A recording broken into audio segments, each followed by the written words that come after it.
Doing, guys? Big Mac Dance School here. You can see in front of you I've got some orcs on the table. I have been with my nephew last night. We painted some orcs. Well, I painted some orcs and he painted one orc and some space marines from the old. I don't know if they still make it. I imagine they do, but they might have just because they've changed the paint range and everything. But it was from the old 40k starter paint set thing. I think they might have changed the paints. Well, they've changed the paint sets, definitely. Don't know if they've still got that. Anyway, yeah, so these are some of the orcs I've bought on eBay over the course of the past couple of years. And these ones I've shown in the previous video, they were painted blue. Bring this one close to the camera for you. There we go. So it's it's a decent paint job. I quite like it, but I need some green on my orcs, Although I'm doing death skulls, I do, I want them to look more orky than they did when they were all blue. So I've put some wild flesh on them, but left the odd arm, the face on some of them, left various parts blue. So here's one with just the face painted, and then I've left his arms blue. So he's going to be really lucky at shooting that shooter. And then let's have a look. I'm sure there's one. This guy here. So I've left his hands blue. And annoying. I can actually manual focus this phone, which is cool. If you put it in pro mode, you can manual focus it to get some decent close-up shots. But my paint jobs wouldn't stand up to that. So yeah, this the green on the arms on this one, left the hands blue and the face blue. And Ghazghkull Thraka was even painted blue. So I've gone in there, painted him green, as he deserves to be, in my opinion. I mean, again, I do like the paint job on it, but there's bits of paint chipping off anyway, so I'm going to have to go over certain areas. It's one of the old metal heavy models. Like if I drop this now, it'd probably shatter this glass. Yeah, so this is a new thing I'm trying as well. The glass on the tabletop. It's actually a glass table anyway, but it's a frosted glass table. So the glass on the tabletop I'm going to be using as a palette as I paint. So I don't have to use a separate palette really. And also I can just put this down when I want to do my airbrushing, and then I'll be able to wipe it clean.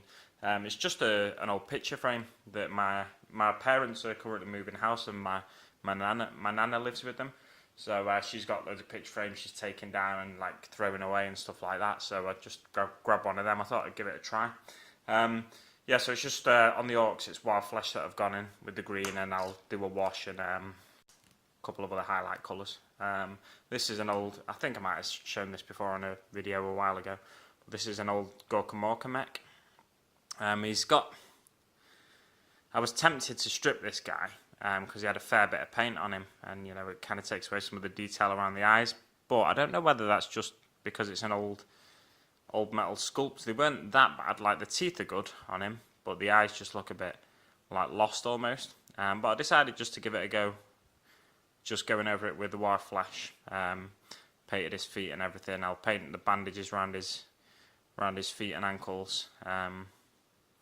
Yeah, it's an interesting model. It was part of an eBay purchase. Again, it might have been part of an eBay purchase with these guys on, but I can't really remember, to be honest. I've bought that many things off eBay over the years now. Oh yeah, and there's a Harlequin Voidweaver here that's been sat there for a while, not being painted since I started my new job. I've not been painting quite so much. Well, I say quite so much, I mean at all, until last night when I painted some orcs at my nephew's house. I didn't want to take this down to my nephew's house because when I'm painting with him, I kind of get a bit distracted, and it's something I really want to concentrate on. Whereas with orcs, you can get away with the odd bit of paint in the wrong place and stuff. I think you can. Every model looks better with, not every model looks better with a precise paint job, but with a deliberate paint job, shall we say, where everything's where it's supposed to be and stuff. But with orcs, you can just write it off as a little bit of dirt or something like that. Whereas with Harlequins, it's a little more difficult to do that, because especially when the diamonds on it and stuff are that crisp. But yeah, I need to sort the paint on these bits out, the weapon casings.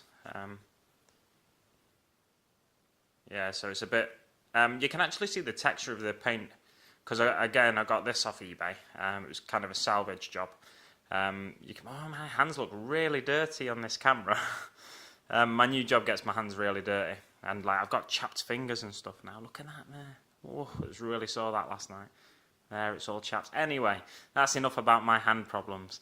Yeah, you can see the texture of the paint job underneath on this, but it doesn't look too bad to the eye. But I think it's because of the way the light's coming in through the window. It's shining on it.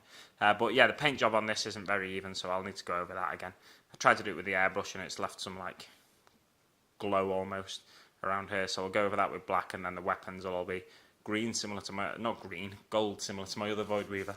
Yeah, so that's a quick little update for you. I've done a lot of face to camera stuff recently, so I thought I'd just do a little update for you, seeing as I've done a tiny bit of painting. Not a lot, but you know, you got to do what you can when you can sometimes. Thanks very much for watching, guys, and I'll see you on the battlefield.